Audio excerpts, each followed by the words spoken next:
Character encoding scheme ரெண்டுமே 16 bit. இப்போ தமிழ் யூனிகோடுங்கிறது நமக்கு 128 லொக்கேஷன்ஸ் இருக்குது. இப்படி தான் அதோட சார்ட் இருக்குது இப்போ கரண்ட் யூனிகோட் ஸ்டாண்டர்டில்.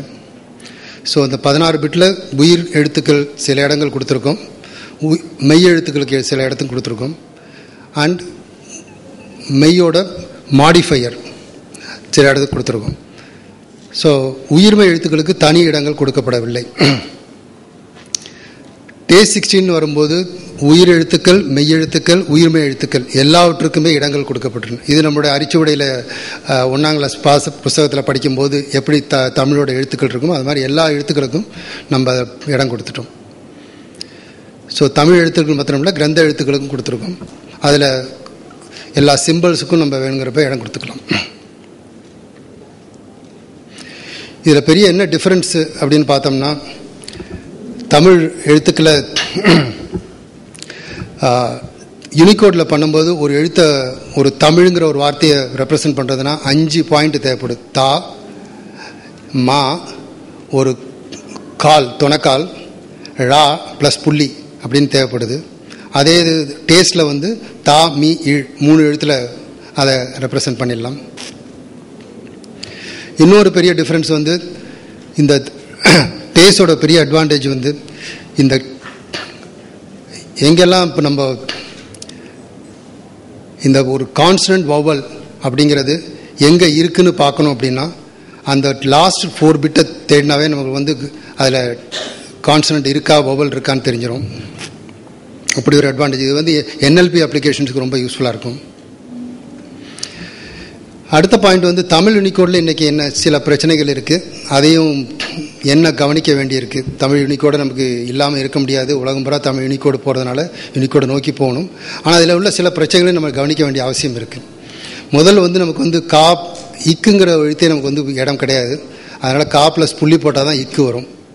அந்த மாதிரி இருக்குது. அடுத்தது வந்து காம்ப்ளெக்ஸ் ரெண்டரிங்னு வரும்போது கா ப்ளஸ் கொம்பு போட்டால் அதை கொம்பு எடுத்து முன்னாடி போட்டு கேன்னு மாற்றணும். இதான் இந்த ரெண்டரிங்னு செல்லப்பன் சொன்னார்.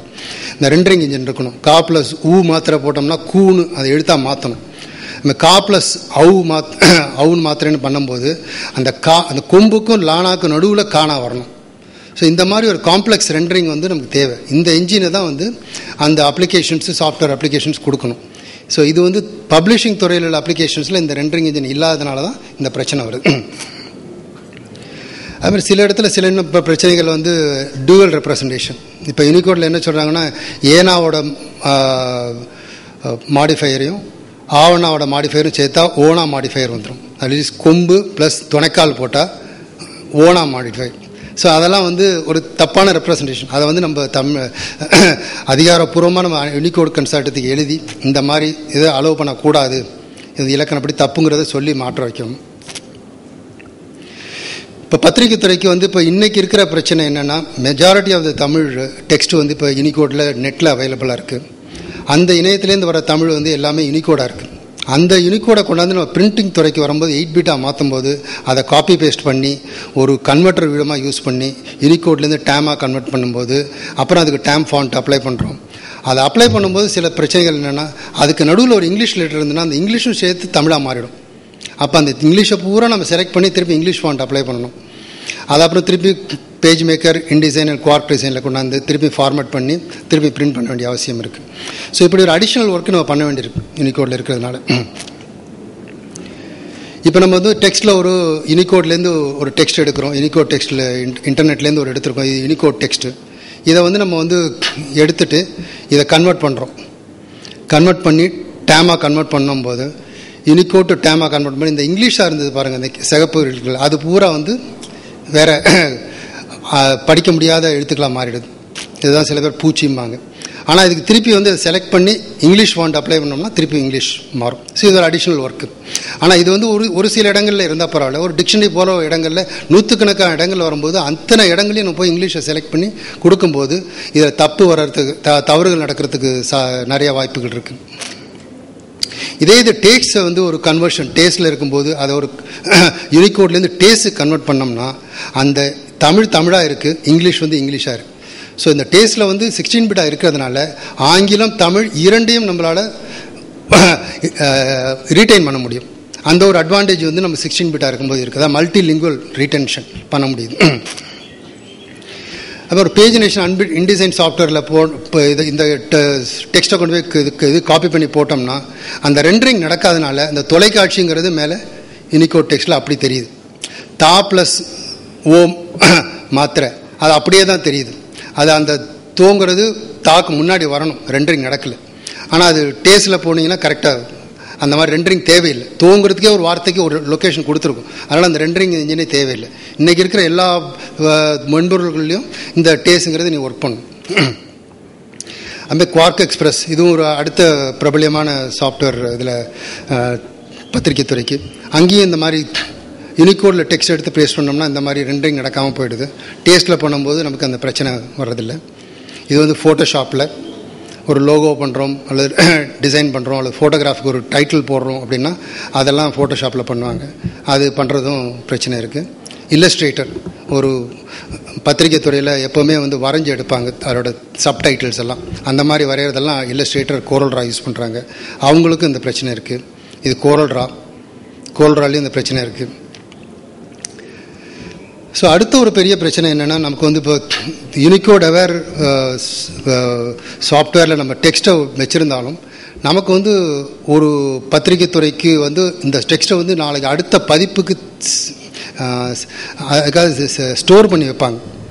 அந்த ஸ்டோர் பண்ணி வைக்கும்போது வேறு எந்த துறையில் எந்த ஒரு ஆப்ரேட்டிங் சிஸ்டத்துலையும் போய் பிரிண்ட் பண்ண முடியும் அல்லது வேறு வந்து அப்ளிகேஷனும் இல்லாமல் நம்ம பிரிண்ட் பண்ண முடியும் அல்லது படிக்க முடியும் அப்படிங்கிறதுக்கு இன்றைக்கி ஒரு ஸ்டாண்டர்ட் வந்து பிடிஎஃப்ங்கிறது எல்லாரும் உபயோகிக்கக்கூடிய ஒரு ஸ்டாண்டர்ட். அந்த ஸ்டாண்டர்ட்லேயும் நமக்கு வந்து தமிழ் யூனிகோடுக்கு சப்போர்ட் இல்லாததுனால ஒரு டெக்ஸ்ட்டை நம்ம பிடிஎஃப் டாக்குமெண்ட்டாக ஸ்டோர் பண்ணி வச்சிட்டோம்னா அதை திருப்பி நம்ம ரெட்ரீவ் பண்ணும்போது அந்த ரெண்டரிங் சப்போர்ட் இல்லாதனால ரைட் சைடில் இருக்கிற மாதிரி டெக்ஸ்ட் மாறி போயிடுது. இதை படிக்க முடியாமல் டெக்ஸ்ட் ஆகிடுது. பிடிஎஃப்லையும் நம்மளால் படிக்க முடியாமல் ஆகிப்போயிடும். ஸோ இது ஒரு நம்ம அரசாங்க டாக்குமெண்ட்டே இருந்தாலும் நம்ம சில சமயத்தில் 10 வருடங்கள் அல்லது 50 வருடங்கள் கூட ஸ்டோர் பண்ண வேண்டிய அவசியம் வரலாம். அந்த மாதிரி டாக்குமெண்ட்டை ஸ்டோர் பண்ணிவிட்டு திருப்பி ரிட்ரீவ் பண்ணும்போது இந்த மாதிரி படிக்க முடியாமல் போயிடுச்சு அப்படின்னா நம்ம டெக்ஸ்ட்டோட இன்டெகிரிட்டி போயிடும். ஸோ யூனிகோடை வந்து எக்ஸ்ட்ராக்டட் ஃப்ரம் பிடிஎஃப்லேருந்து எக்ஸ்ட்ராக்ட் பண்ணும்போது யூனிகோட் டெக்ஸ்ட்டை இந்த மாதிரி தெரியுதுங்க. இதே இதை வந்து ஒரு டேஸ்ட்டில் உள்ள டெக்ஸ்ட்டை வந்து பிடிஎஃப் பண்ணிவிட்டு அதை எக்ஸ்ட்ராக்ட் பண்ணால் எப்படி இருக்கும்போது அதோட ஒரிஜினல் ஷேப் மாறுறதில்லை. ஏன்னா இதுக்கு வந்து ரெண்டரிங் இன்ஜின் எதுவும் தேவையில்லை.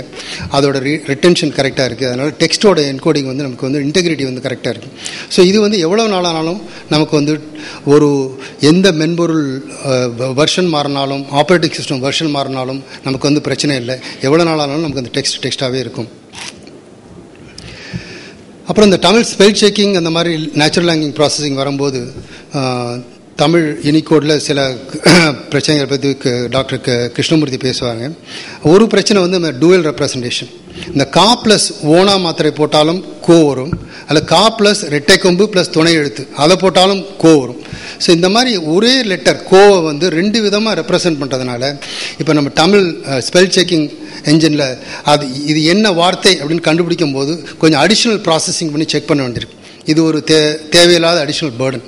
ஸோ இந்த மாதிரி உள்ளதை நம்ம கொஞ்சம் யூனிகோடில் கவனித்து நமக்கு எப்படி அதுக்கு ஒரு முடிவு இதாவது ஒன்று தான் நமக்கு வந்து ஸ்டாண்டர்டாக கொண்டாடணும். அப்படி ஒரு பிரச்சனையை நம்ம தீர்க்க வேண்டியிருக்கு. அடுத்த பிரச்சனை வந்து ஹைஃபனேஷன். இந்த பதிப்பு துறையில் வந்து நியூஸ் பேப்பரில் வந்து காலம் சைஸ் சின்னதாக இருக்கிறதுனால சில சமயத்தில் பார்த்துருப்பீங்க அந்த வார்த்தை எண்டில் வந்து ரொம்ப மோசமாக உடையும். அதில் 2 லெட்டருக்கு நடுவில் உடைஞ்சிரும். அப்போ வந்து அந்த அர்த்தமே மாறி போயிடும். ஸோ அந்த மாதிரி உடையும் போது நமக்கு